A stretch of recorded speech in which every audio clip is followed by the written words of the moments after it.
സുഭാഷിതം ചാനലിലേക്ക് എല്ലാവർക്കും സ്വാഗതം. ശരിക്കും പറഞ്ഞാൽ ചിരി വരികയാണ്. ഈ ഗവൺമെൻറ്റിനെ കുറിച്ച് ആലോചിക്കുമ്പോൾ ചിരിക്കാതിരിക്കാൻ കഴിയില്ല. ചിരിച്ചുകൊണ്ടല്ലാതെ ഒന്നും ചെയ്യാൻ കഴിയില്ല. കോമഡി സ്കിറ്റുകളുടെ പ്രളയമാണ് ഈ നമ്മുടെ പിണറായി വിജയൻ്റെ രണ്ടാമത്തെ ഗവൺമെൻറ്. ഒന്നാമത്തെ ഗവൺമെൻറ് ആദ്യം പ്രളയം, ഓഖി, പിന്നെ അത് കഴിഞ്ഞിട്ട് പിന്നെന്താണ് മറ്റേ കോവിഡ് എന്നൊക്കെ പറഞ്ഞാൽ അതങ്ങ് പോയി, കിറ്റൊക്കെ കൊടുത്താൽ അത് പോയി. പക്ഷേ രണ്ടാമത്തത് കോമഡിയാണ്. നവകേരള സദസ്സെന്ന് പറഞ്ഞ് നമ്മുടെ മുഖ്യമന്ത്രി ഒരു വലിയ വോൾവോ ബസ്സിൽ കയറി സകല സ്ഥലത്തും പോയി സ്വയം രക്ഷാപ്രവർത്തകർ എന്ന് പറഞ്ഞ DYFIക്കാർ രംഗത്തുനിന്ന് വലിയ ജഗപ്പുകയുണ്ടാക്കി ആളുകളെ നിവേദനം വാങ്ങുന്നു, പ്രസംഗിക്കുന്നു. ഒരു കാര്യവും നടന്നില്ല. ചുമ്മാ നിവേദനം കൊടുത്തു. അത് ബന്ധപ്പെട്ട വകുപ്പുകളിൽ താഴേക്ക് പോയി. ഒന്നും നടക്കില്ല എന്ന് പലർക്കും റിപ്പോർട്ട് കിട്ടി, പലർക്കും റിപ്പോർട്ട് കിട്ടിയിട്ടില്ല. അതങ്ങനെ നവകേരള സദസ്സ് അങ്ങനെ ഒഴുകിപ്പോയപ്പോൾ ഇപ്പോൾ ഇതാ അടുത്ത തള്ളുമായി ഇറങ്ങിയിരിക്കുന്നത്. എന്തായാലും മുഖ്യമന്ത്രി പിണറായി വിജയന് വേണ്ടി PR വർക്ക് ചെയ്യുന്ന ടീമിനെ അഭിനന്ദിക്കാതിരിക്കാൻ കഴിയില്ല. നിങ്ങൾക്കൊരു ബിഗ് സല്യൂട്ട്. DA കൊടുത്തിട്ടില്ല, ലീവ് സറണ്ടർ കൊടുത്തിട്ടില്ല, ക്ഷേമ പെൻഷനുകളൊന്നും കൊടുക്കുന്നില്ല. ശമ്പളം കൊടുക്കാത്തതുകൊണ്ട് മന്ത്രിയെ ഇന്നലെ തടഞ്ഞു വെച്ചു, അല്ലെങ്കിൽ മന്ത്രിയോട് പരാതിയുമായി എത്തി. സകല വരുന്ന കുഴഞ്ഞു കിടക്കുന്നു. ആകെ കുഴഞ്ഞു കിടക്കുമ്പോൾ അടുത്തൊരു സദസ്സ് വരുന്നു, വികസന സദസ്സ്. സെപ്റ്റംബർ 20 മുതൽ ഒക്ടോബർ 2 വരെ 500 പേരെ വിളിച്ചുകൊണ്ട് വികസന സദസ്സ്. എന്താണ് കേരളത്തിൽ ഇനി വികസിപ്പിക്കാനുള്ളത്? ഒന്നും വികസിപ്പിക്കാനില്ല. കംപ്ലീറ്റ് വികസിച്ചില്ലേ?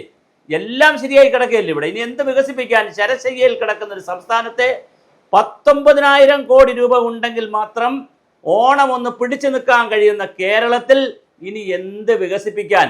എല്ലാം വികസിച്ചിട്ടുണ്ട് ഇവിടെ, എല്ലാം ശരിയായി. മദ്യം ശരിയായി. പിന്നെ അർഷിത ടൂരി പറയുകയാണ്, എല്ലാ വീടുകളിലും സ്വിച്ച് ഇട്ടാൽ കറണ്ടിനും വെള്ളവും വരുന്നതിന് പകരം സ്വിച്ച് ഇട്ടാൽ മദ്യം വരും.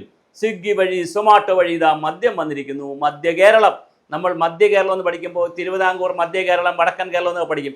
ഇതാകെ മധ്യ കേരളം അടിച്ചു പൊളി വരുന്നു. മധ്യ കേരളം വരുന്നു. പബ്ബുകൾ തുടങ്ങുന്നു. എന്തു വേണം ആനന്ദ ലഹരിക്ക്? പിള്ളേർക്കാണെങ്കിൽ ആവശ്യമുള്ള ഗഞ്ചാവ്, ലഹരി മരുന്ന്. സുഖമല്ലേ നമ്മുടെ കാലം? ന്യൂജൻ പിള്ളേർക്ക് ഗഞ്ചാവ്, ലഹരി മരുന്ന്. കുറച്ചുകൂടെ മുതിർന്ന് വന്നു കഴിഞ്ഞാൽ യൂത്തന്മാർക്ക് നമുക്ക് മദ്യത്തിൻ്റെ ഒഴുക്ക്. ശരിക്കും പറഞ്ഞ സ്വർഗമായോ കേരളം? മനോഹരമായില്ലേ കേരളം? അങ്ങനെ വികസന സദസ്സ് വരുന്നു. എല്ലാവരും കൈയടിക്കുക, സകലവരും വന്നിരിക്കുക. വികസന സദസ്സിൽ നമ്മുടെ വികസന ഭൂതൻ, കാരണഭൂതൻ അല്ല, ഇനിയിപ്പോൾ അടുത്ത പേര് വരാൻ പോകുന്നു, വികസന ഭൂതൻ. വികസന ഭൂതൻ വരും. അദ്ദേഹത്തിൻ്റെ വീഡിയോകൾ കാണിക്കുമെന്നാണ് അറിയുന്നത്. അപ്പോൾ 1000-ഓ 2000-ഓ 10,000-ഓ സദസ്സുകൾ സംഘടിപ്പിക്കും.